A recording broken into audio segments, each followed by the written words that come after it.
नमस्कार साथियों, मैं हूं राकेश। स्वागत करता हूं एक और नए वीडियो में। साथियों, बहुत सारे लोग सोच रहे होंगे कि मैं सोलर फार्मिंग का बिजनेस करूं, लेकिन उनके मन में ये डाउट होगा कि हमें बिजनेस जो है कहां से स्टार्ट करना चाहिए। सोलर फार्मिंग बिजनेस करने का दो तरीका है। एक तो आप नॉर्मल तरीका से कर सकते हैं, दूसरा आप जो है एग्रो फोटोवोल्टेइक सोलर सिस्टम का फार्मिंग कर सकते हैं। हमारे पास दो कंडीशन है। एक ऐसा है कि जो हमारा ज़मीन है उसके ऊपर लगा देंगे जहाँ पे हमारा कोई भी खेती बाड़ी नहीं होती है। दूसरा, बहुत सारे लोगों के पास ऐसा लैंड है जहाँ पर केवल एग्रीकल्चर होती है, खेती बाड़ी होती है। अगर वैसे व्यक्ति अगर चाहते हैं कि मैं भी सोलर फार्मिंग का बिजनेस करूं, तो ये वीडियो उन लोगों के लिए है और आप सही जगह पर आए हैं। इस वीडियो को पूरा देख करके जाइएगा, क्योंकि मैं आज डिस्कस करने वाला हूं agro photovoltaic solar farming business के बारे में। इसमें क्या क्या इंपॉर्टेंट चीज होने वाला है, ए टू जेड चीज मैं आप लोगों को बताने वाला हूं। इसका बेनिफिट्स क्या होगा, इसका एडवांटेज क्या है, इस प्लांट से कितना करंट का जनरेशन होगा, कितना आप रेवेन्यू प्राप्त कर सकते हैं, और लास्ट में आप ये डिसाइड कर पाएंगे कि क्या आपको एग्रो फोटोवोल्टेइक सोलर फार्मिंग का बिजनेस करना चाहिए या फिर नहीं। क्योंकि ये जो है आने वाले समय के लिए एक बहुत बड़ा अपॉर्चुनिटी है। जैसा कि हम लोग अभी डीजल यूज करते हैं, पेट्रोल यूज करते हैं, या फिर गवर्नमेंट से हम लोग बिजली परचेस करते हैं, समझ जाइए कि आने वाले 5 साल के बाद, 10 साल के बाद ये सब कुछ कम होने वाला है, बहुत हद तक कम हो जाएगा, और मैक्सिमम लोग जो है वो सोलर इलेक्ट्रिसिटी के ऊपर डिपेंड हो जाएंगे। और आने वाला फ्यूचर यही है। ओके, क्यों यही है, क्यों मैं बोल रहा हूं? अगर आप यहां पर ग्राफ देखेंगे तो मैं आप लोगों के लिए ग्राफ लेकर के आया हूं। इस ग्राफ में बताया गया है कि जो एनर्जी जो सेक्टर है वो कितना बड़ा है। सबसे पहले देखेंगे नेचुरल गैस का जो सेक्टर है वो बहुत बड़ा है। आप यहां पर देख रहे हैं इतना है और 48% है। लेकिन अगर दूसरा नंबर पर देखेंगे तो सोलर का जो है वो दूसरा नंबर पे है 21%।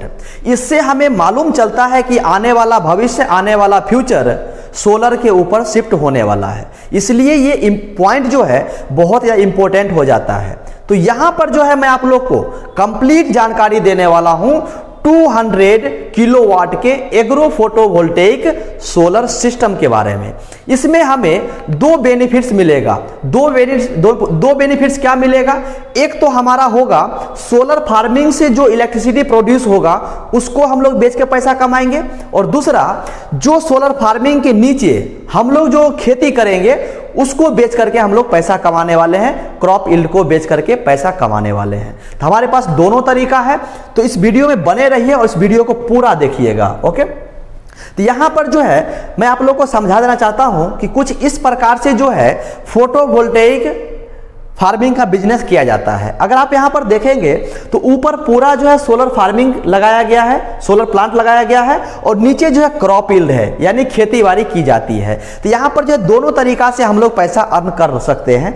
हम इसको बिजली को बेचेंगे, उससे हमको रेवेन्यू प्राप्त होगा, और दूसरा क्रॉप यील्ड को बेचेंगे, उससे हमें प्रॉफिट होने वाला है। अब यहां पर समझिए इसका एडवांटेज क्या है, हमें क्यों करना चाहिए एग्रो फोटोवोल्टेइक सोलर फार्मिंग का बिजनेस। अगर मान लीजिए आपके पास 1 हेक्टेयर का लैंड है, अगर जमीन आपके पास 1 हेक्टेयर है, अगर उसमें मान लीजिए कि सिर्फ आप बीट का खेती करते हैं, तो ठीक है 100% जो है अगर बीट खेती करेंगे तो उतना तो पैदावार आपको मिल जाएगा। लेकिन अगर 1 हेक्टेयर में अगर आप दोनों काम करते हैं, आपने ऊपर में सोलर फार्मिंग का बिजनेस किया और नीचे में अगर आपने धान का खेती किया, गेहूं का खेती किया, वीट का खेती किया, गेहूं का खेती किया, तो यहां पर आपको दोनों फायदा मिलने वाला है। 80% जो है आपको वीट से मिल जाएगा, गेहूं से मिल जाएगा, और 80% जो है आपको सोलर पावर प्लांट से मिल जाएगा। यानी कितना हो गया, 160% आपको प्रॉफिट देखने को मिलेगा। लेकिन केवल अगर वीट या खेती करते हैं तो आपको 100% केवल वीट ही मिलेगा। अगर दूसरा चीज यहां पर देखेंगे, अगर इस जगह पर आप वीट या खेती नहीं करके केवल आप सोलर फार्मिंग का बिजनेस करते हैं तो 100% जो है आपको सोलर से जितना करंट प्रोड्यूस होगा वही आपको मिलने वाला है, उसके अलावा कुछ भी नहीं मिलेगा। यानी 100% वीट ले लीजिए, नहीं तो 100% आप जो है सोलर इलेक्ट्रिसिटी ले लीजिए। लेकिन यहां पर सवाल ये उठता है कि यदि आप दोनों काम करते हैं तो आपको जो है 160% का प्रॉफिट देखने को मिलेगा। यानी दोनों चीज आपको मिलेगा, 80% वीट भी मिलेगा और 80% सोलर इलेक्ट्रिसिटी मिलेगा। इसलिए इस बेनिफिट की वजह से जो है हमें ज्यादा मुनाफा देखने को मिलेगा, ज्यादा हमें प्रॉफिट देखने को मिलेगा। ओके, इसलिए photovoltaic, agro photovoltaic solar farming का बिजनेस जो है वो बेस्ट हो जाता है अपने आप में। अगर यहां पर हम लोग बात करेंगे कि हमें जो है इसके लिए क्या क्या चीज पे हमें फोकस करना चाहिए, तो सबसे पहले आपको जो है प्रोजेक्ट टाइटल कितना किलोवाट का है वो डालना पड़ेगा, लोकेशन क्या होने वाला है वो आपको डालना पड़ेगा, लैंड कितना रिक्वायरमेंट होगा, लैंड जो है लगभग 1 एकड़ का लैंड का रिक्वायरमेंट होगा तो वो आपको लेकर के चलना पड़ेगा। उसके बाद टाइप कौन सा है, ग्रिड कनेक्टेड है या नेट मीटर है, जो भी है वो भी आपको पहले एनालाइज करके डिसाइड करके चलना पड़ेगा। प्लांट का लाइफ कितना होने वाला है, 25 ईयर्स का होगा। उसके बाद प्राइमरी ऑब्जेक्ट क्या होगा, डबल यूज ऑफ लैंड क्या क्या होने वाला है, क्रॉप कल्टीवेशन यानी खेतीबाड़ी से, दूसरा सोलर पावर जनरेशन से, यानी दो हमें यहां पर प्रॉफिट देखने को मिलेगा, खेती से इनकम होगा और दूसरा हमें सोलर इलेक्ट्रिसिटी से बेनिफिट हमें देखने को मिलेगा।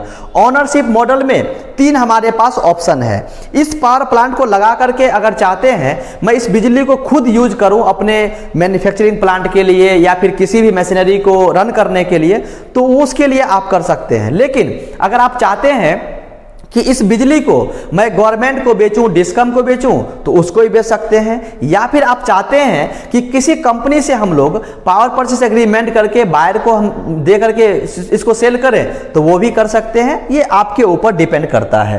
उसके बाद जो स्टैंडर्ड जो है हमारा गवर्नमेंट का, MNRE का, वो सब चीज आपको फॉलो करना पड़ेगा। ओके, अगर यहां पर देखेंगे इसका कॉन्सेप्ट क्या होने वाला है, तो कॉन्सेप्ट पहले ये हमें लेकर के चलना पड़ेगा सोलर स्ट्रक्चर के लिए, क्योंकि इसमें थोड़ा सा जो हमको मॉडिफाई करना पड़ता है, मॉडिफिकेशन करना पड़ता है। मॉडिफिकेशन किस में होगा, तो सोलर स्ट्रक्चर में मॉडिफिकेशन होगा, क्योंकि यहां पर हम 2 काम करने वाले हैं। नीचे में खेती करेंगे, ऊपर हमारा सोलर फार्म होगा। इसलिए हमें जो सोलर स्ट्रक्चर लगाना पड़ेगा उसे जो है ज्यादा हाइट पे लगाना पड़ेगा। कितना हाइट होना चाहिए, तो उसका हाइट जो है 3 मीटर से लेकर के 3.5 मीटर होना चाहिए, ताकि उसके नीचे जो है आराम से ट्रैक्टर का मूवमेंट हो सके या फिर अन्य कोई इक्विपमेंट्स अगर हम यूज करते हैं एग्रीकल्चर के लिए तो आसानी से उसका मूवमेंट हो सके, जिससे हमें खेती करने में आसानी हो। ओके, उसके बाद इसमें देखेंगे तो हमें डबल इनकम है, खेती से इनकम है, इलेक्ट्रिसिटी से इनकम होने वाला है।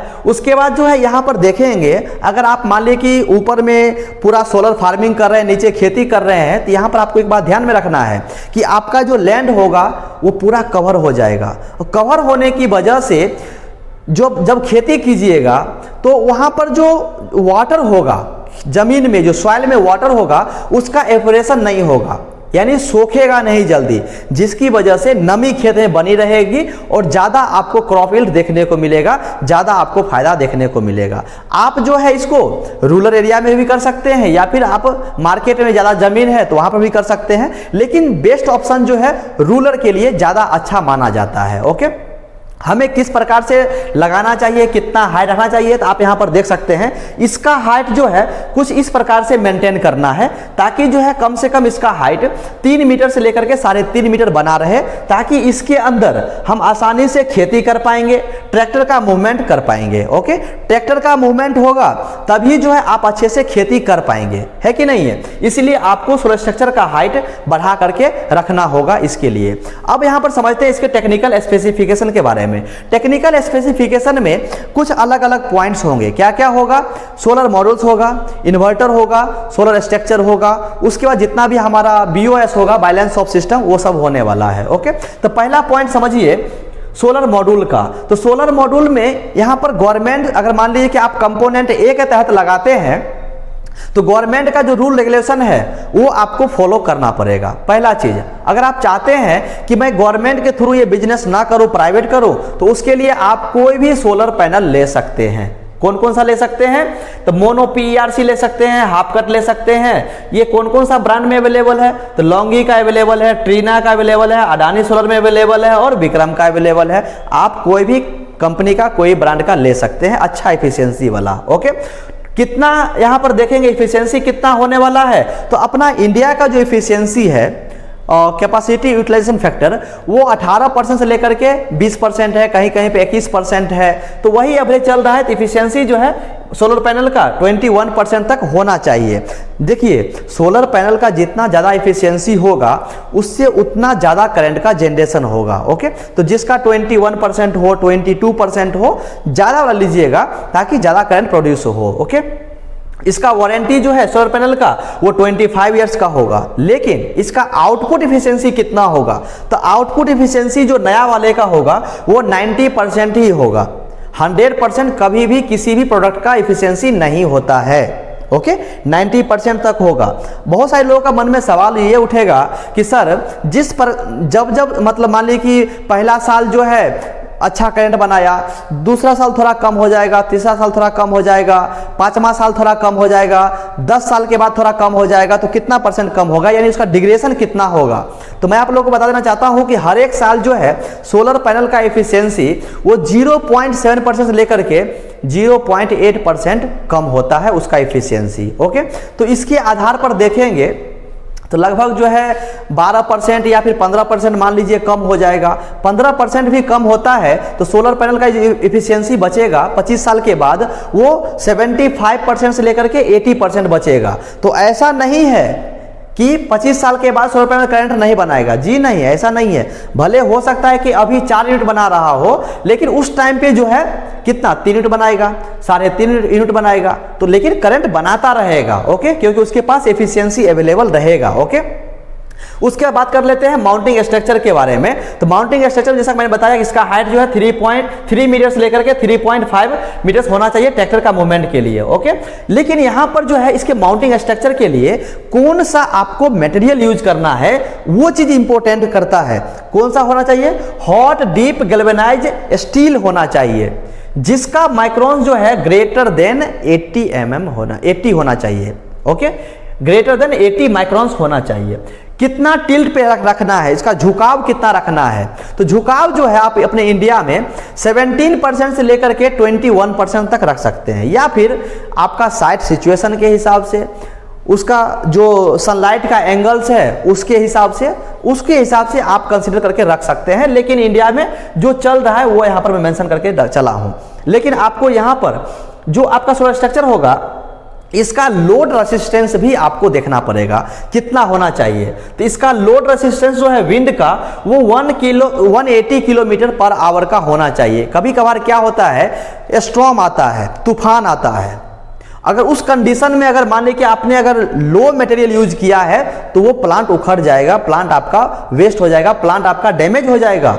तो प्लांट आपका डैमेज ना हो, आपका प्लांट सेफ रहे, इसलिए आपको जो है 180 किलोमीटर पर आवर का क्षमता वाले आपको माउंटिंग स्ट्रक्चर लगाना है ताकि इतना स्पीड को झेल सके। ओके, उसके बाद इन्वर्टर कौन कौन सा देखेंगे। तो इन्वर्टर जो आपको स्ट्रिंग इन्वर्टर ले सकते हैं। कौन सा ब्रांड का? तो ब्रांड देखेंगे तो सनग्रो का, ग्रोवाट का या फिर वाई का, इसमें से कोई भी ले सकते हैं। लेकिन सबसे अच्छा अगर हमारा रिकमेंडेशन मानिएगा तो सनग्रो का बेस्ट है। ओके, यहां पर जो है कितना कैपेसिटी का होने वाला इन्वर्टर? तो 100 किलोवाट का 2 ले सकते हैं। ओके, इफिशियंसी कितना रहेगा? तो ग्रेटर देन 98% इफिशियंसी होना चाहिए। जितना ज़्यादा इफिशियंसी होगा उतना ज़्यादा करंट बनाएगा, करंट प्रोड्यूस करेगा। ओके, लॉसेस कम देखने को मिलेगा।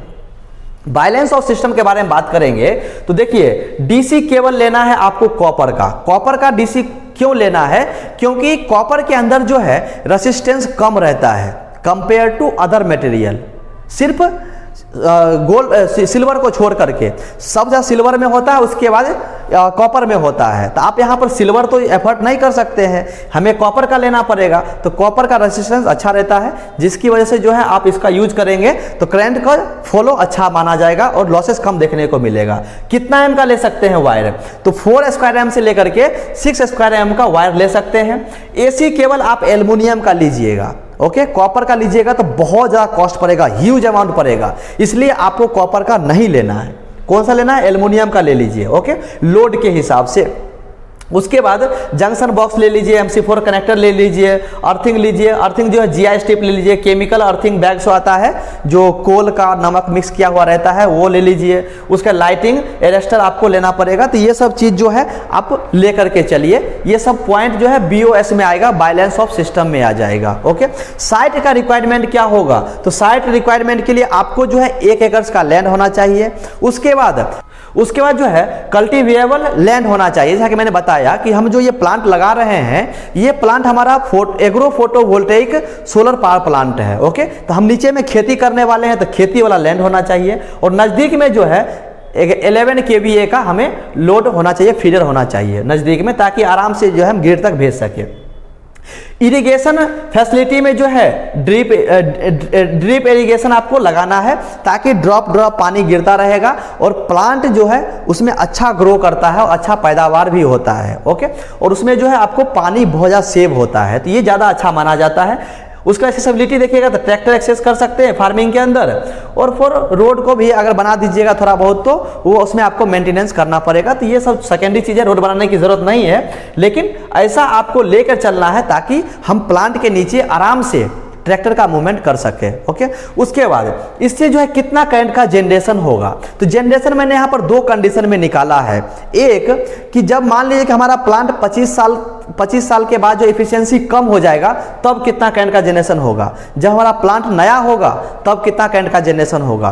तो यहाँ पर मैंने 2 वैल्यू कंसीडर किया है कि मान लीजिए आपका प्लांट पुराना हो गया, तो जब उसका एफिशिएंसी कम हो जाएगा तो करंट का जनरेशन भी कम हो जाएगा। तो कितना कम होगा? तो मैंने एवरेज निकाला तो वो 3.5 यूनिट्स पर किलोवाट के हिसाब से निकल के आया, जब प्लांट पुराना हो गया तब। लेकिन जब प्लांट हमारा नया है तो उस कंडीशन में 4 यूनिट पर किलोवाट के हिसाब से जनरेशन हमें प्राप्त हो रहा है। इसलिए मैंने यहाँ पर 2 लेकर के आया। हमारा प्लांट कैपेसिटी कितना है? 200 किलोवाट का। अगर आप 3.5 यूनिट्स पर किलोवाट कंसीडर कीजिएगा तो आपका इतना अमाउंट निकल करके आएगा, इतना रेवेन्यू निकल करके, इतना जो है करंट का जनरेशन निकल करके आएगा। सॉरी, जनरेशन इतना निकल गया, कितना?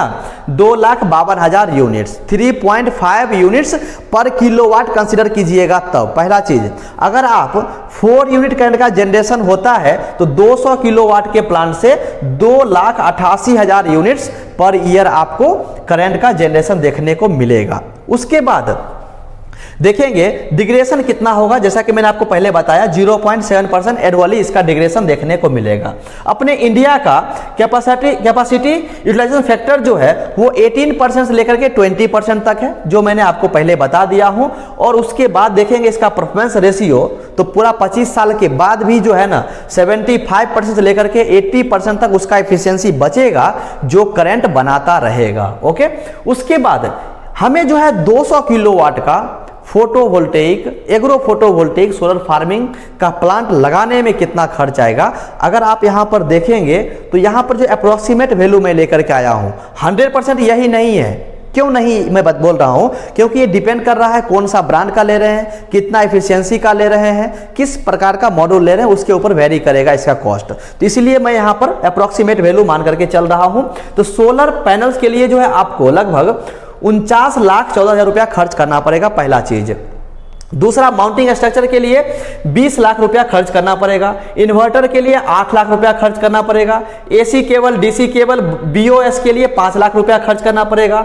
अर्थिंग लाइटिंग स्ट्रक्चर के लिए 2 लाख रुपया खर्च करना पड़ेगा। सिविल वर्क और फेंसिंग के लिए 3 लाख रुपया खर्च करना पड़ेगा।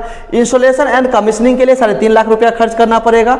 मिसलेनियस के लिए जो है 2 लाख रुपया अपने हाथ में लेकर के चलिएगा। कुछ एक्स्ट्रा खर्च आ गया तो उसको आराम से मैनेज कर सके, आराम से काम कर सके। तो ये सब सारे अमाउंट को ऐड करेंगे, तो ऐड करने के बाद जो है टोटल प्रोजेक्ट का कॉस्ट अप्रोक्सीमेट जो है लगभग 92,000 सॉरी अप्रोक्सीमेट कॉस्ट जो है 92,64,000 रुपया निकल करके आएगा। यानी 200 किलोवाट का सोलर प्लांट लगाने के लिए एग्रो फोटोवोल्टेइक सिस्टम के अकॉर्डिंग आपको 92,64,000 रुपया खर्च करना पड़ेगा। यहाँ पर मैंने एक पॉइंट और मेंशन किया है, इसका प्राइस जो है ±5% लेकर के 10% होगा, जैसा कि मैंने यहाँ पर मेंशन किया है, क्योंकि ये डिपेंड करेगा कौन सा ब्रांड का ले रहे हैं और कौन सा लोकेशन पे इसको लगा रहे हैं। ओके, यहां पर सब्सिडी के बारे में बात करेंगे तो हमें जो है सेंट्रल गवर्नमेंट से 30% का सब्सिडी मिल जाएगी अगर आप कंपोनेंट ए के तहत लगाते हैं तब, ओके।